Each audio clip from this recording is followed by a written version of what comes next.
Antoni Norbert Patek's journey began more than 2 centuries ago, on a warm June day in 1812, when he was born on his family's picturesque estate in Piaski Slachecki, nestled near Lublin in the charming eastern part of Poland. However, at the tender age of 10, Antony's life took a sudden turn when his family decided to uproot and move to the vibrant city of Warsaw. But tragedy struck just 5 years later when his father, Joachim, passed away, thrusting young Antony into the role of family protector. Amid his familial responsibilities, Antony felt an even stronger calling, the call of his homeland, Poland, which was under foreign occupation. To answer that call, he decided to take up arms at the age of 15, donning the uniform of the 1st Polish Mounted Rifles Regiment. It wasn't long before he found himself thrust into the heart of the November Uprising, a tumultuous chapter known as the Polish Russian War of 1830 1831. Antony's valor knew no bounds. Even in the face of danger, wounded twice, he emerged as a decorated hero, receiving the Virtuti Militari Golden Cross and a promotion to the rank of second lieutenant. But alas, the November uprising met a bitter end, and the victorious Russians unleashed a cruel repression. Like countless other brave Polish souls, Antony was forced into exile. However, Antony's story takes a dramatic turn. Thanks to his unflinching bravery, he was entrusted with a secret mission, creating a covert escape route for Polish insurgents through Prussia to the safety of France. During this daring mission, he even found himself in command of a strategic staging point in Bamberg near Munich. When the evacuation dust settled, Antony decided to make his home in France, where he made ends meet as a typesetter.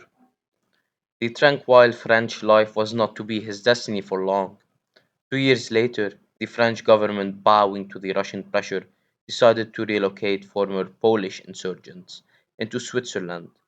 In the embrace of the Swiss Alps, Antony dabbled in various trades and received lessons from the renowned Swiss painter and engraver Alexander Calamy.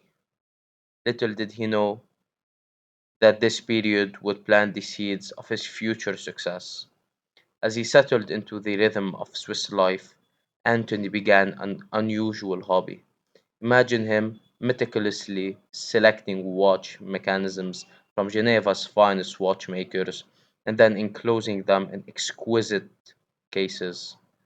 His standards were sky high, demanding nothing less than the utmost in craftsmanship and artistry. What he discovered next surprised him.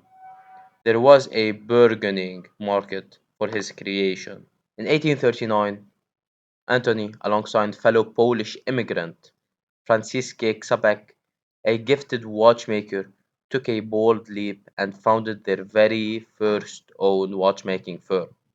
Their watches weren't just timepieces, they were stories told in art.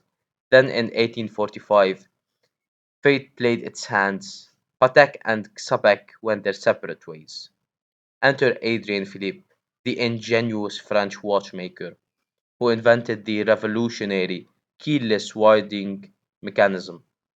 In 1851, the Patek Philippe company was officially born. Now picture this: London's Great Exhibition in the same year, Queen Victoria herself graced their booth and made a royal purchase, an open-faced keyless winding watch. She cherished it so dearly that she wore it as if it were a crown jewel. Patek had become the royal watchmaker. Amidst all this success, Antony never forgot his homeland. He championed initiatives for Polish immigrants, co-founding the Polish Foundation and helping establish a Polish library and lecture hall in Geneva. When the 1863 January uprising was crushed, he stood by Polish refugees arriving in Switzerland, a steadfast patriot to the core. Finally, on a March day in 1877, Antoni Norbert Patek left this world in Geneva, having etched his name in history as a daring warrior, a visionary watchmaker, and an unwavering patriot. His legacy, like his timepieces, ticks through the ages. Thank you all for joining us on this journey. If you enjoyed this story, please like, share, and subscribe for more captivating tales from history.